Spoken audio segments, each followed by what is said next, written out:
Welcome back to our third episode of the Health Sci Huddle. Today we are here with Justin, who will be talking a little bit about some really cool work that he's doing. As well as you noticed, we changed our location just because we got out of the office, and so now we're here in the Media Lab in Eka. So Justin, I'll give you some time to introduce yourself and a little bit about your interests and your work, because you do a lot of cool things. Thanks for having me, Farah. I really resonated a lot when I first found out about you guys on Instagram, and I really wanted to speak to some different issues that I've encountered, students normally encounter. I am a student. My name's Justin Victor. I am in my first year of BKin at the U of A, but I've also been in clinical practice for about 4.5 years. Doing what? Well, that's why we were going to talk about that today, the nervous system and stress response, which is stuff that first-year kin students are learning about anyway. Do you want to go right into biotuning, or how did you want to? Yeah, so Justin does a lot of work on stress and anxiety. That's mainly your thing, and also in sleeping, about sleeping and how to get better quality sleep and why that's important. So to begin, I guess, do you want to define what stress and anxiety looks like from your clinical perspective and your work? Sure. There's the academic perspective in terms of what stress is, so the sympathetic. I guess you should simplify it. I'm going to be looking at it more from a contemplative metaphysical standpoint, like what is stress on the human experience level, so we can leave some of that science behind, because, we get enough of that in classes anyway, and people are not speaking in these terms. But I'll speak a little bit about it. So what I do is I use medical grade ECG monitoring, so that's the heart rhythm, to show me the activity of the sympathetic and parasympathetic, which is just fight or flight, so I'll refer to that as stress, and rest and digest for the relaxation in real time. So literally when someone comes in, I can see when they're on the table the exact activity of their nervous system, which is invaluable to have, because I've noticed that over the past 4.5 years that I've been doing this, when I was monitoring people and asking them how they felt internally in a subjective perceiving of what's going on, they'd often say things like, I'm okay, I'm good, which we both know means nothing, because anyone will tell you that, right? I say little g for good is not the same as big G for good. They're different, people don't want to talk about it. But there would be a significant part of the population that would say they're relaxed. Now I have a lie detector going for the nervous system, so I can see exactly what's happening. And the majority of times when people would say that they are relaxed, I would only see sympathetic fight or flight activity, right? Which means that no matter how stressed they were then and there, when they're on their own and they're actually feeling stressed when they're not with me in a clinical setting, that's nothing. They're way more stressed than that. And this is kind of a pandemic of sorts for awareness. I've noticed that people just have lost that awareness of what's going on within versus without. And so that's one of the great things about biotuning, having that angle of it, because less stress is not the same as being relaxed. Yeah. Very different from a nervous system perspective. Yeah. And so having that information is very important. Now, when I'm looking at stress and I'm just imagining what it is, we're referring to this concept of homeostasis or internal balance in the body. The internal milieu of the body is set at this state, temperature, pH, blood pressure, all these things to keep it in balance. I see stress as the physiological body response to any kind of stimuli that pull it out of that, Yeah, cool. Do you have a question, actually? So you mentioned you use an ECG to monitor the nervous system. How does that connection between the heart and the brain look like? Like, what on an ECG monitor would give you an idea about that? Like, is it more about the rate of the heart? Yeah. So I'll have sensors on the wrist to collect people's heart rate. Okay. So the ECG is running and it shows me that QRS complex, the heart rhythm. Yeah. And that is connected to the nervous system activity through different what are called frequency bands. So omitting a lot of the mathematics based upon work through the European Task Force of Cardiology, they laid out these bands that are connected to the nervous system activity, which are directly related to the heart rate variability.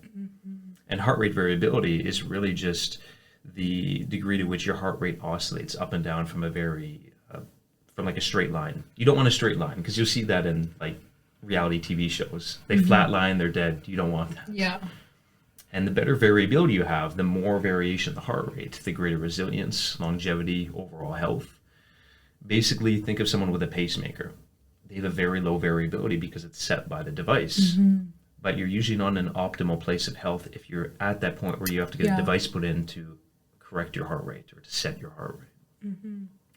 And then chronic stress too. So this is the relationship, not stress, but chronic stress. I want people to be able to mobilize energy for stress response. Is connected to 75 to 90% of all disease, right? And it's reducing quantity and quality of life. Okay, that's a statistic that is so high, very, very, very high. So what is the literature behind that? What are some examples of some chronic diseases that arise from stress? Well, essentially, when you have this stress response going on for so long, because it's maintained primarily, should be, for a sprint. Literally, it can be too, like tens of thousands of years ago, running from a predator, not a marathon. Because if you are running from a predator, life or death situation, right, you want to mobilize all energy, as much of it as possible, into those reservoirs, pulling it from your digestion, from your immune system, all these different systems, higher brain centers, to escape that situation. Otherwise, a few minutes from now won't matter. You might be lunch, someone else's lunch. Yeah. Right? So basically what it looks like is you have all of these systems that should be working day in, day out, the proper hormonal release, the endocrine system, the sleep cycle, circadian rhythm, all of these that are keeping us in this balance, this homeostasis. And what stress does is it essentially pulls energy from all of those to fight something that is often not a life or death experience. It's, I have a midterm next week. There's a lab exam today, and then there's a written assignment tomorrow, and it's just, a projection into the worst case scenario, which is another thing we can talk about at another time. But the body responds the same way. It pulls energy from all of those systems and ensures that you just get further and further behind on what I call the body's to-do list. So when people come in and they have their whole list of cancer, depression, autoimmune, all sorts of things, usually insomnia, digestion is up there too, issues with that. I explain it to people as these are on your body's to-do list. Like, they have their own to-do list. They came in to see me, they have their family, their work, and so on. But your body has a to-do list as well, but it's trillions of times that longer, right? There's so much to be done. And if you don't get things done in your to-do list, in a given day, it's probably okay. And to an extent, it is okay for the body too, until it's not okay. Because some people can run these chronic stress responses for years. Some people, it's decades before a weak spot comes up, whatever it is. Maybe it's blood pressure related, or, the vascular system, or sleep architecture, something. There's a weak spot, and your glass basically gets too full of stress, it spills over, and then some major symptoms start to show up. So what chronic stress does is it ensures that to-do list never gets finished, and it only gets longer and longer for the body until people are having to get things pulled out of them, or medications, other things to put in, which are useful, but it's just, how can we optimize the body's ability to keep itself balanced with biotuning is what I'm looking at, so that we can maybe not have to put as much stress on that system for the body and society-wise. Yeah. So would you say most of it is like vascular related? Oh, no, disease? It's all over the place.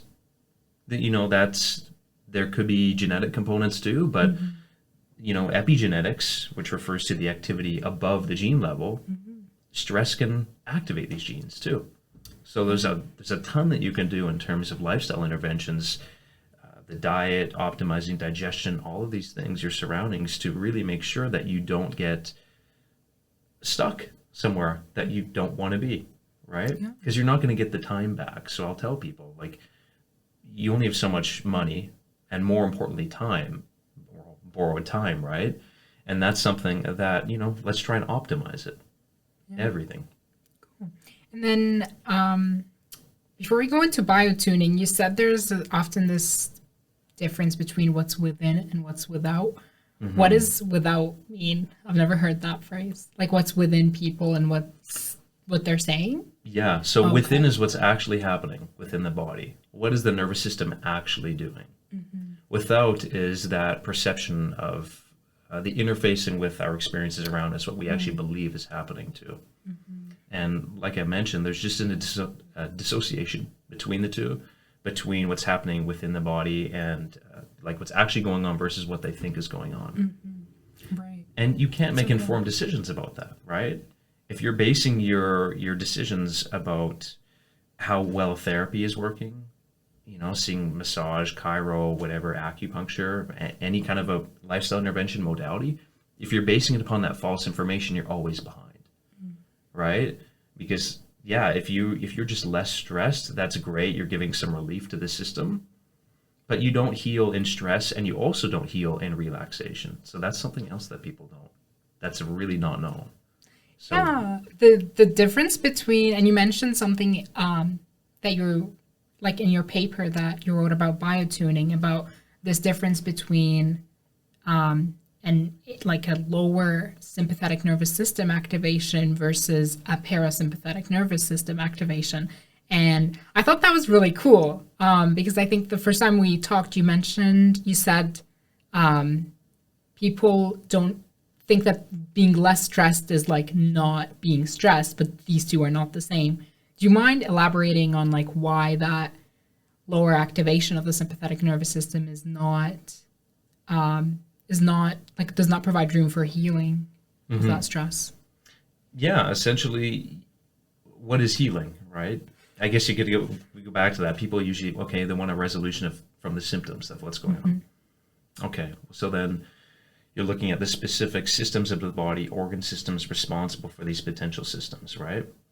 And so why don't those systems have any kind of balance, a balanced tone to them? Well, where's the energy going to maintain them? It's going to maintain to put up the blood pressure. You have these sympathetic nerve endings in each hair follicle of your skin. So then, those hairs stand on end whenever you have that stress response too. It's everywhere. Mm-hmm. And so, you can't mobilize that energy for healing because the stress response is sucking it all away. So these are two things that I really realized were holding people back from healing and optimizing their health and well-being. Mm-hmm. And they're both related to the stress response. So the first one we just mentioned, basically all the energy is pulled from those systems into stress. So you don't have access to them. Mm-hmm. And what's the sympathetic stress response's job? It's looking for different experiences that are threatening homeostasis, threatening balance, that are going to pull us out of balance potentially. Most of them not, right? Because we're talking about being an academic space. There's so much going on with students that these are not actual life stressors, like threatening our lives. But if that system is mobilized to any extent, the stress response, so it's looking for all these threats. Now, if you are in a state of suboptimal health, or even very poor health, a lot of people coming in to see me, that is your norm. The body knows that that's not optimal, but it knows it's doing something right, keeping the stress response going because you're still alive. You're still going, right? Now, if you want to move out of that, if you want to move into a greater vibratory state of health and well-being, the idea, not even the experiencing of better health, but the idea that you want that for yourself, this different state of health and well-being that's different than where you are right now, is also a threat to the body because it's a new idea. It's a new stimulus. So the body's on guard for anything new and novel, different from what you're experiencing. So this is something else that kind of blew my mind. As soon as you think about wanting to optimize your health and well-being to a place where you're not right now, better health, there's this idea that the body wants to be well. This kind of counteracts that. Mm-hmm. The idea of it is a stressor to the body, and it's going to fight that because it's new and it hasn't been there forever or in a long time. Just the idea of it. So it's a really kind of insane how people cannot get to this state of optimal health and well-being, because literally the body, in a way, it doesn't want to be well, it needs to be safe. And that need trumps the want. It needs to feel safe. And it's not feeling safe in that stress response because it's looking for threats. Yeah. Cool. People also don't want to be well. A lot of them want a quick fix, and I get that. But if they don't want to be well and the body doesn't want to be well because it just needs to be safe first, then there's really no way around that, working through that. So it often, you're saying it views that want to be well as a risk to the homeostasis, which goes back to contributing to a stress. Is that correct? The idea of wanting to be well, as soon as they put that idea out there, the body's going to evaluate that, right? Cool. Because for the past 10 years or so, you've been in the stress response, right? And you're not well, but you're still going, and the body's used to that. There's this idea of certainty, And what are some signs or symptoms that people are in that stress response and they need to kind of start seeking help? There are so many different avenues to go down. What's the weak point in the system? Usually sleep is a big thing. So if you were in a chronic sympathetic fight or flight response, you're not going to be able to get into this deep non-REM sleep. And the non-REM sleep is really just the restorative recovery aspect of sleep. So you have REM and non-REM. We're just going to simplify it to that. Yep. Non-REM being you're restoring the physical systems and so on. The REM is looking more at less restful sleep, although there is a relaxation component. I'm looking at a lot of emotional healing. But the non-REM is where you really have that more vegetative state where the body's physical healing and working for the next day. And a lot of people would probably relate to this. If you're not getting to that non-REM sleep, next day you're less of a person. You feel like less. People have their stimulants and whatever. But that's a very vulnerable place to be. And that's not compatible with the stress response that's looking for stressors. So you're not going to be able to get into that state. So that's a big thing. The rest and digest is where we really need to support the recovery from stress and the digestion. So usually when people come in, they're also having different digestive issues too. It's a very multifaceted thing. So, there's biochemical, what's the blood doing, what's the nutrition look like, all of that. But another thing that I've noticed that people struggle with when they have this chronic stress going on is they're not getting the benefits that they should be getting or maybe think they should be getting from allopathic, so Western medicine, and even the holistic work too. So I like to use the example of acupuncture. I love getting it done. It's fantastic. The thing is, though, this barrier, the skin is the barrier between your outer and inner worlds. And if the body has this sympathetic tone, the stress response going, looking for stressors, what's its first response when you start poking it with needles? Pain. You're attacking, right? This barrier. What the hell is this? It's going to brace. And, a therapist worth their weight in salt will notice this and they'll work with that. But, the body's not going to be able to absorb any benefit from that, let alone just letting someone in to do that too. So people, if they're not getting benefits out of their different modalities, I'm also looking at that as, well, have you measured the nervous system? Have you checked to see what's going on there? Interesting. Cool. So you're saying a person's perception of pain during acupuncture would prevent them from actually taking it in as a healing experience, so that affects the outcomes. Is that what you're saying? Sure. Yeah, but basically the therapist has to work through layers of stress to affect a physical benefit outcome that the client is looking for. And this goes to one of the myths of the stress response or stress relief that I've been continually educating people on. So it's not so much anymore that the stress response is demonized like it was. We need to get rid of all stress. It's like I mentioned, it's not stress that's the problem. It's chronic, uninhibited stress that is now suppressing this parasympathetic rest and digest. We need to have both of these. So if you have your energy going into stress, we know that that's not healing. We've talked about how it pulls energy from all these other reservoirs to keep you in balance and homeostasis day to day. So you're actually feeling good and you feel, optimized or at least somewhat well. But the rest and digest, if you have your energy moving into there, then you're optimizing, of course, digestion too and recovery from stress. But what about the body's to-do list, right? When people come in and they have their long list, when I do an intake, this is all in their to-do list and other stuff. That's where the healing happens, right? This point of stress relief has been bastardized for so long that people really don't know how to navigate it. And so this point of healing that we access in biotuning is called zero stress, if you can imagine that. Most people can't. But basically, it's the point where the body switches that activity from sympathetic, fight or flight, to parasympathetic, rest and digest. There's a momentary point between the two where you switch. Zero stress. No energy going into that sympathetic fight or flight or parasympathetic rest and digest, sitting in the body, the energy. But it's not idle. It's not doing nothing. It has work to do. So that's where you optimize the body's ability to work on its to-do list. That's what this place of healing is. Cool. And so I see stress relief as the dissolving of the resistance of the body to return to this point. That way we can, flesh it out a little bit more. We can have few more steps to account for different tendencies in people's nervous systems. And chronic relaxation is also a thing. I've had people come in and all I see is rest and digest. So yes, that can be a problem too. Usually I'm looking at something like PTSD, RA, rheumatoid arthritis. There's some postpartum things going on there as well. But if we can't get to that zero stress point, you can't optimize healing. Cool. So I guess you kind of touched on biotuning. Do you want to talk a little bit about what does that look like? What does it really mean for the patient? And in practice, What do I do in clinic? Exactly.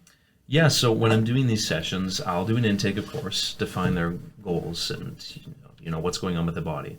I don't actually need to do that. It's courtesy. I can speak to each one so people feel a little bit more settled.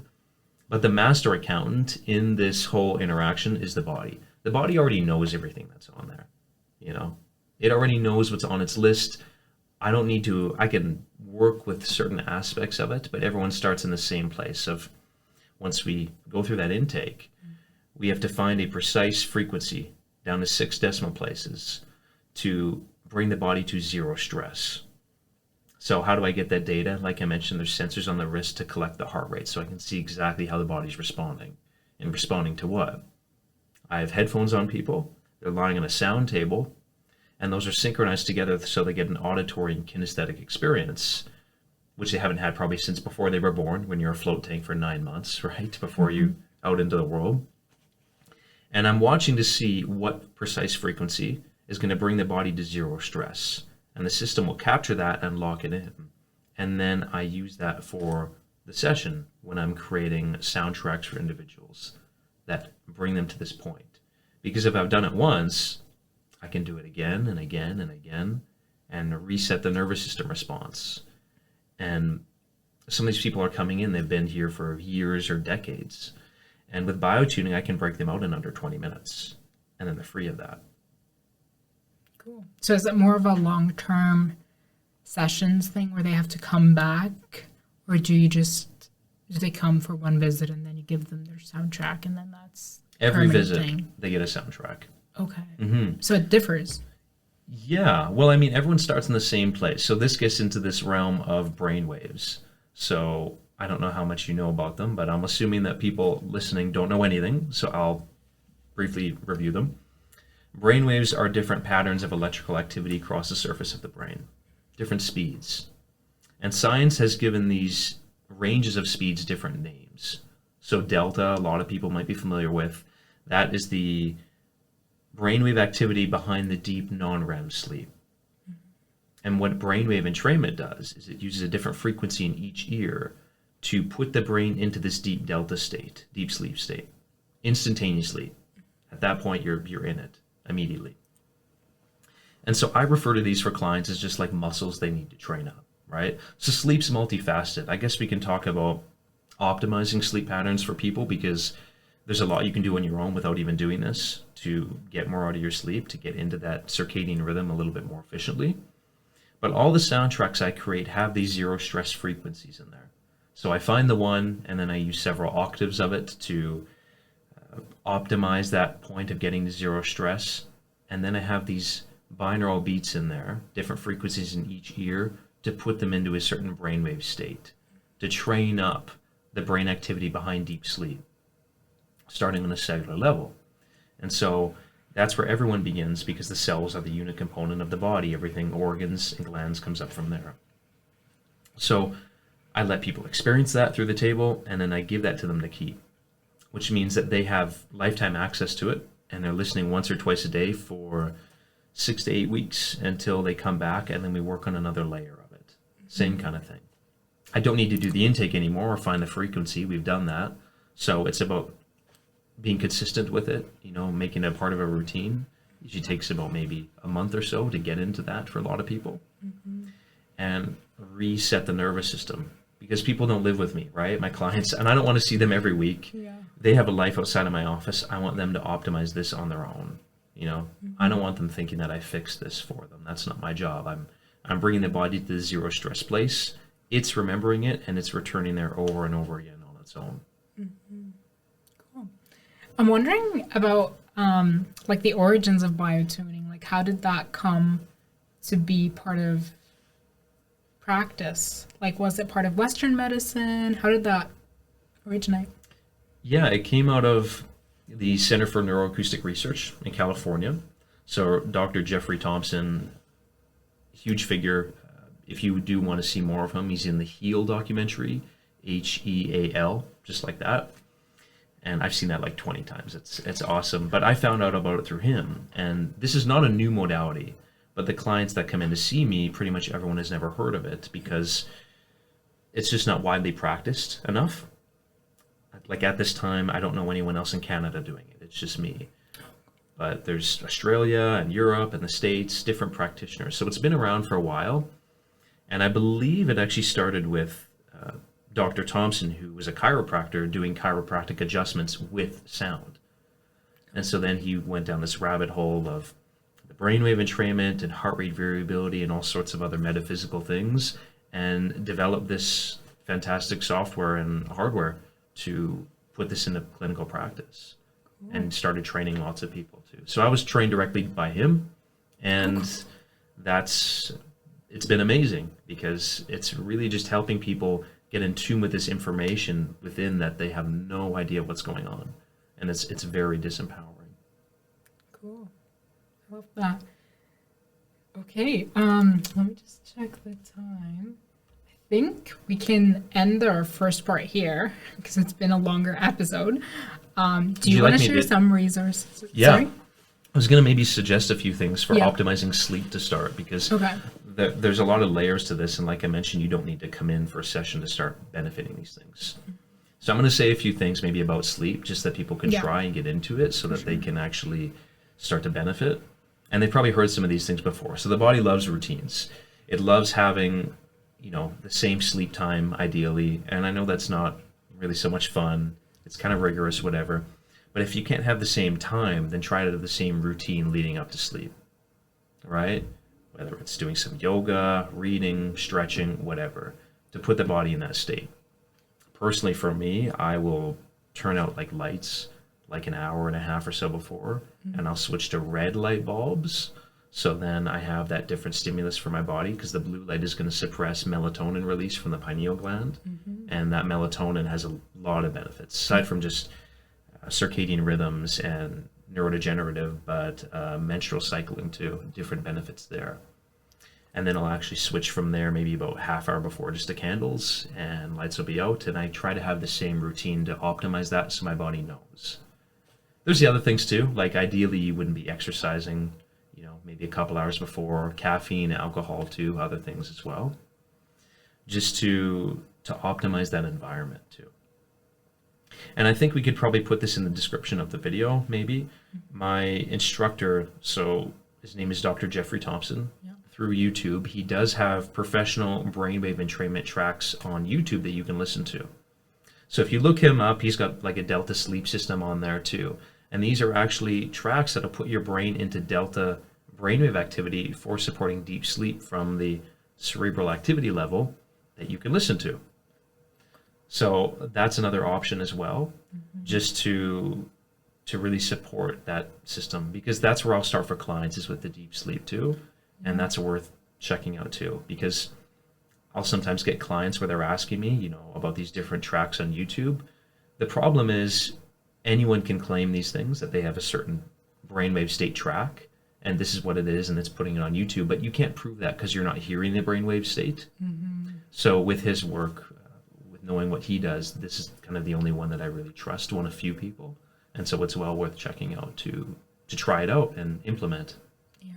And you said delta waves is usually for sleep. How about like alpha and beta? I heard some of them also help with focusing, like while studying and stuff. I guess we can touch on this. And leave it for okay. Actually, this is going to be a longer episode. It's okay. So I'll simplify the sessions in the healing phase very quickly. We've talked about delta.